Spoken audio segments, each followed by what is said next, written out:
మన vintage collections, Kadambari collections, పూర్ణిమ prints లో ఎంత కొంటే అంత ఉచితం.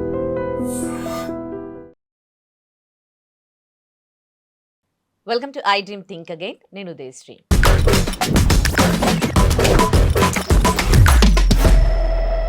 ఇవాల్టి మన టాపిక్ మారుతున్న జనరేషన్ని బట్టి మనుషుల మైండ్ సెట్ ఏ విధంగా మారుతోందని. చాలామంది చాలా సెన్సిటివ్గా ఫీల్ అవుతూ ఉన్నారు, కొంతమంది క్రూయల్గా మారిపోతూ ఉన్నారు. అసలు ఈ మార్పుకి కారణం ఏంటి? మాట్లాడడానికి మనతో ఉన్నారు motivational speaker, family counsellor Rajani Rama garu. మాట్లాడదాం. హలో అండి, welcome to our studio. Thank you. మీరు కూడా కొన్ని సంవత్సరాల నుంచి చూస్తూ ఉన్నారు కదా మేడం. ఎట్లా అయిపోయిందంటే ఇప్పుడు ప్రెసెంట్ సిచ్యువేషన్, చిన్నదానికి పెద్దదానికి చిన్న ఎమోషన్ని కూడా తీసుకోలేని పరిస్థితి. అంటే సూసైడ్ చేసుకుంటారు, అవును, లేదంటే క్రూయల్గా తయారైపోతూ ఉన్నారు, ఒకరిని చంపడానికి కూడా వెనకాడారు.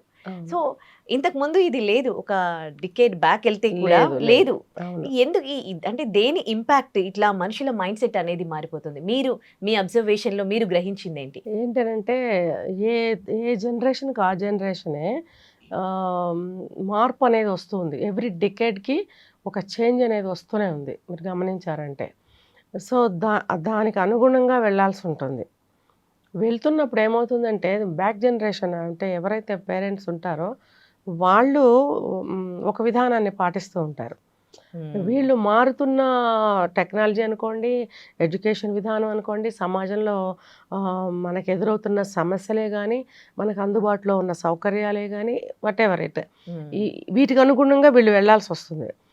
పేరెంట్స్ అనేవాళ్ళు వాళ్ళకు అనుగుణంగా వాళ్ళు మాట్లాడతారు. ఈ మధ్యలో వాళ్ళ యొక్క ఆలోచన విధానం అనేది నలుగుతూ ఉంటుంది.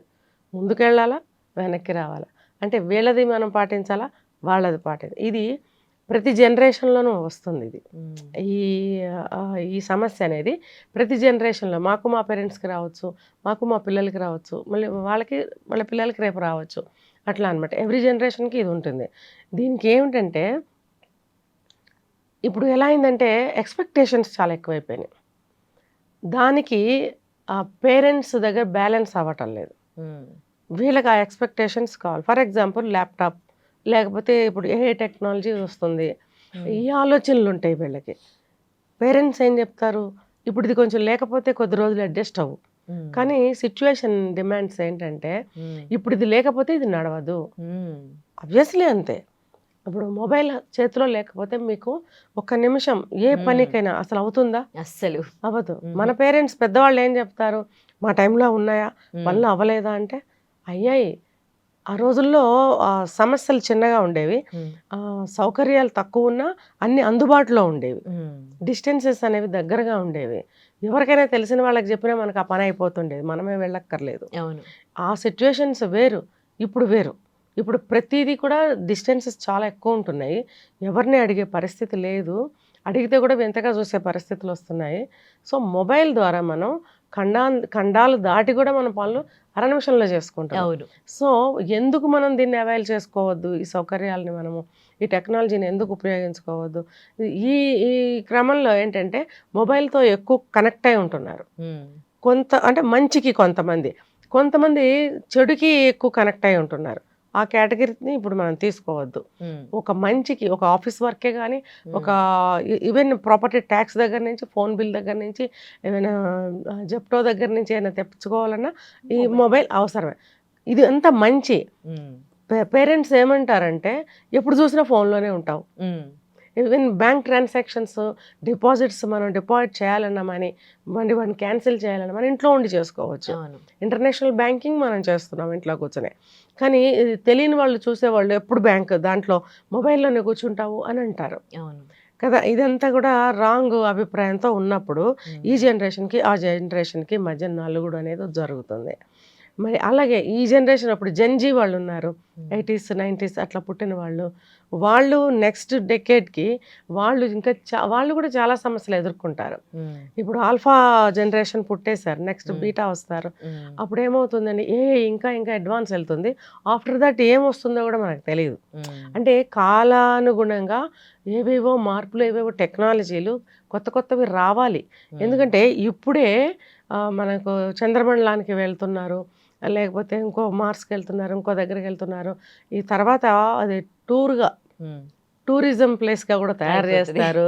అవును. డబ్బున్న వాళ్ళు టూర్ గా వెళ్ళి రావచ్చు అని అంటున్నప్పుడు ఉమ్, దానికి ఎంత ఎక్స్పెండిచర్ అవుతుంది, ఎంత టెక్నాలజీ అక్కడ ఉపయోగిస్తారు వాళ్ళు. ఇక్కడి నుంచి వెళ్ళాలంటే కూడా మామూలుగా ఫ్లైట్లో వెళ్ళేదానికి అవ్వదు. అవును. దానికి ఎంతో ఎక్స్పెండిచర్, ఎంతో టెక్నాలజీ కావాలి. ఉమ్, దానికి తగినంత ఫ్యామిలీ ఇది కూడా ఉండాలి. ఇదంతా కూడా ఫ్యామిలీతో సెట్ అవుతుందా, మళ్ళీ అక్కడ ఒక రప్చర్ అవుతుంది ఆలోచన విధానం. ఉమ్, సో ఈ ప్రతి విషయానికి కూడా ఈ మార్పుని వాళ్ళు యాక్సెప్ట్ చేయలేకపోతారు. రెండోది ఏంటంటే ఆ మార్పుని వాళ్ళు కనెక్ట్ అవ్వలేకపోతారు. తర్వాత దానిలో ఉన్నటువంటి ఇదిని వాళ్ళు ఏది కూడా తీసుకోలేకపోతారు, అంగీకరించలేకపోతారు. ఎందుకంటే వాళ్ళకి కంఫర్ట్ ఉండదు. ఉమ్, వాళ్ళు ఉన్న దాంట్లోనే వాళ్ళకి కంఫర్ట్ ఉంటుంది.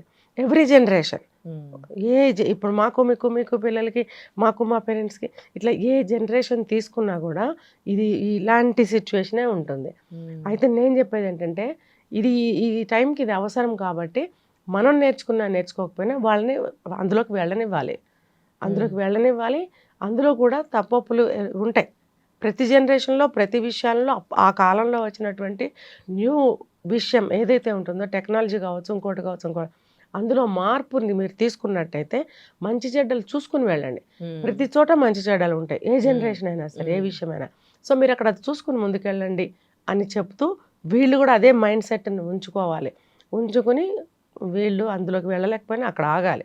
ఉమ్, ఇంకా చెప్పాలంటే మీరు దాన్ని యాక్సెప్ట్ చేయగలిగితే, మీరు దాంతోపాటు జర్నీ చేయగలిగితే నేర్చుకోండి. ఉమ్, ఓకే. అప్డేట్గా ఉండటం అనేది అన్ని వయసుల వాళ్ళకి అవసరం. ఇప్పుడు 90 ఇయర్స్ ఓల్డ్ పీపుల్ ఉన్నారు, వాళ్ళకి ఇప్పుడు ఈ మొబైల్ లేకపోతే ప్రతి ఇల్లు నడవదు. కానీ వాళ్ళు చేయలేరు, ఆ టెక్నాలజీ చేయలేరు. సో వాళ్ళు నేర్చుకోవాలి, చిన్న అయినా నేర్చుకో. అట్లీస్ట్ మెసేజ్ పాస్ చేయడము, ఆన్ ఆఫ్ చేయడం కూడా రాదు చాలామందికి. అవును. కానీ ఈ స్మార్ట్ ఫోన్లు అనేవి అవసరం. ఈ చిన్నవి 2-3 అయినా నేర్చుకోవడానికి సిద్ధంగా లేక ఆ మొబైల్ని పెట్టుకొని వాళ్ళు కూడా ఇంకా ఉన్నారు. ఇంకా ఏదైనా బిల్ కట్టాలి, ఏదైనా చేయాలంటే వేరే వాళ్ళు డిపెండ్ అయి ఉంటున్నారు. అంటే ఇటు చిన్న నీడ్స్ని కూడా వాళ్ళు యాక్సెప్ట్ చేయడం కానీ, రిసీవ్ చేసుకోవడం కానీ వాళ్ళ మైండ్ చేయటం లేదు. దీనివల్ల జనరేషన్ మధ్యన కూడా వస్తుంది. దీనివల్ల అంటే ఫోన్ వల్ల అని కాదు, ఇలాంటి మెంటాలిటీ వల్ల కూడా వస్తుంది. మీరు అడిగిన ప్రశ్న ఒకటి వేశారు. జనరేషన్ కి తగ్గట్టుగా మనుషులు కూడా మౌల్డ్ అవుతూ ఉండాలి, అవ్వాలి. ఇంకా వాళ్ళు ఏదైనా చెప్పాలనుకుంటారు, మనకి ఎలా చూస్తాం, వీళ్ళకి ఎంత చెప్పినా వేస్ట్ అని చెప్పడం మానేస్తారు. అప్పుడు మనకే బాధ అనిపిస్తుంది, కొత్తగా తెలుసుకోలేకపోయాము, లేకపోతే పిల్లలతో కనెక్షన్స్ దూరం అయిపోతూ ఉంటాయి.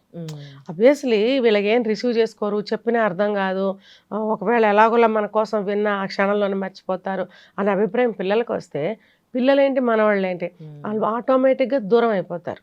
ఈ రోజులో రిలేషన్షిప్స్ అనేవి చాలా డెలికేట్ అయిపోయాయి, ఉన్నదే ఉంచుకోవడానికే కష్టమైపోతుంది.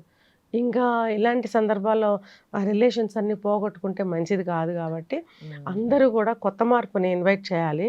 తర్వాత వాళ్ళ కాలానుగుణంగా వాళ్ళు తీసుకునే నిర్ణయాలు కూడా దానికి అనుగుణంగానే ఉంటాయి. ఓకే. ఇప్పుడు ఆ మైండ్ సెట్, ఆలోచన విధానం ఆటోమేటిక్గా మారుతుంది. మారినప్పుడు మీరు పాత నిర్ణయాలు తీసుకొని ఎగ్జాంపుల్ గా చెప్పొద్దు, చెప్పకూడదు. మేము అట్లా చేస్తుండే, మేము ఇట్లా ఉంటుండే. అంటే ఇప్పుడు ఆ కాలానికి అది, ఈ కాలానికి ఇది అన్నప్పుడు మీరు అబ్జర్వ్ చేస్తూ ఉండండి. అందులో ఉన్న నిజాలు, ప్లస్లు మైనస్లు మీకే అర్థమవుతూ ఉంటాయి. అప్పుడు మీరు కూడా ఏం మాట్లాడలేరు. ఆటోమేటిక్గా పిల్లలు ముందుకు వెళ్తూ ఉంటారు. ఒకవేళ చెడు ఉంది అని మీకు అనిపించినా వాళ్ళకి మీరు హెచ్చరించడమే తప్ప ఏం చేయలేని స్థితి. ఎందుకంటే అందులో వాళ్ళు వెళ్ళిపోతున్నారు, బాగా లోతుగా వెళ్ళిపోతున్నప్పుడు మనకు అర్థం కాదు, ఎంత బయటికి రాలేరు వాళ్ళు.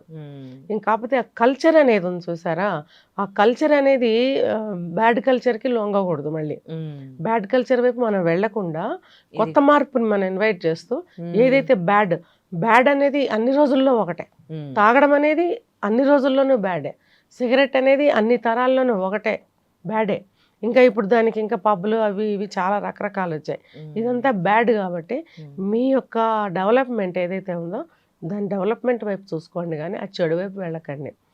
ఇలా ఉన్నట్టయితే కొంతలో కొంత జనరేషన్స్ మధ్యన అభిప్రాయ భేదాలు రావు, రిలేషన్స్ కూడా అంత దెబ్బతినవు. Exactly. Hope everyone think again. Thank you so much for your valuable suggestions. Thank you.